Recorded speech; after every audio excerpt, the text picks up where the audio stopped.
Not only after this you get a better understanding of system design, but I mean with combining these concepts you know where to use what. And yes, it will change your life. Networking basics. First, we have a client-server architecture. A client means your browser or any interface that shows some data. A server could be a web server that makes your website available to the public, database server, or file server. IP address. Connecting devices to the internet is possible with networks. While the devices have a private IP address, networks have a public IP that can be accessed from the internet. We need that IP to identify the user, estimate their geolocation, so that we can implement rate limiting or show different content for users in specific countries. DNS. Translate a human-readable domain name to a public IP address. That IP address is assigned to the network exposing the server. When you send a request to the domain, DNS finds the fucking IP address. HTTP and secure HTTP. For communicating between the two sides, we need HTTP. The data that's been transferred in HTTP is written in plain text and also public to the internet, so anyone could be listening to these data transfers or requests and responses. HTTPS, on the other hand, encrypts this data, making sure only the involved people could see and access the data. API and communication. As you know, API is a way for different applications to talk to each other.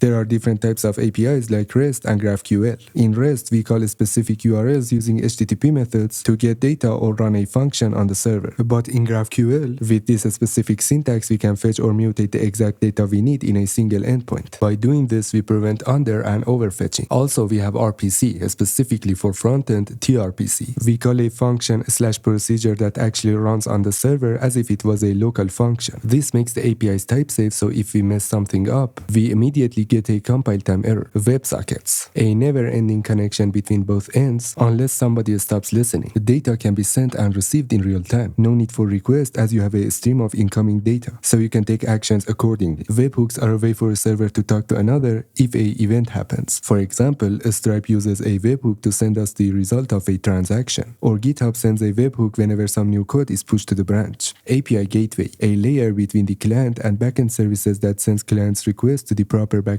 instance, or microservice. But let's go to data and databases. SQL is a query language to talk to relational databases. Relational means it organizes data into tables, and these tables can be related to each other using primary and foreign key. In NoSQL databases like MongoDB and Redis, we store data in documents or key value format. For documents, each document can have a different structure. Replication. You can copy, sync, and maintain data across multiple databases to have a backup in case your database fails or gets deleted. Sharding. Split your database into smaller ones called shards. Much like front-end paginations, we can split data by a specific order. Scalability and performance. Vertical scaling. Adding more CPU, RAM, and disk storage for your server, or basically pay for a bigger server. Horizontal scaling. Running more servers instead of upgrading one. If one of them fails, another one takes place. But I do know one thing, no.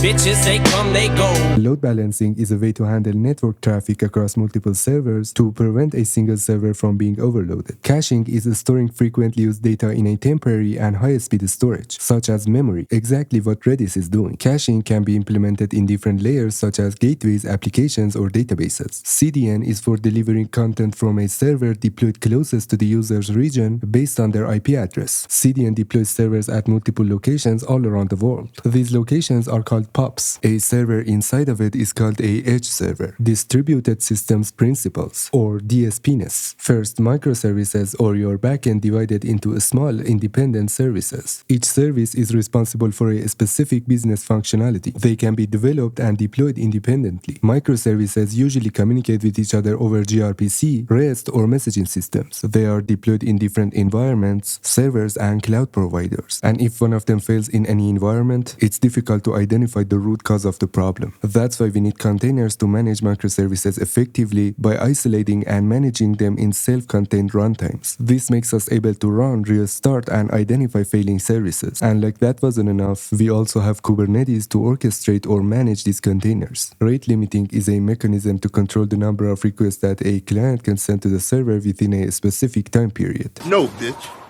Idempotency. This means calling an action multiple times has the same effect as doing it once. HTTP requests are idempotent except for patch and post. Tell me in the comments if you like an extended video. Thanks for watching and have a good day.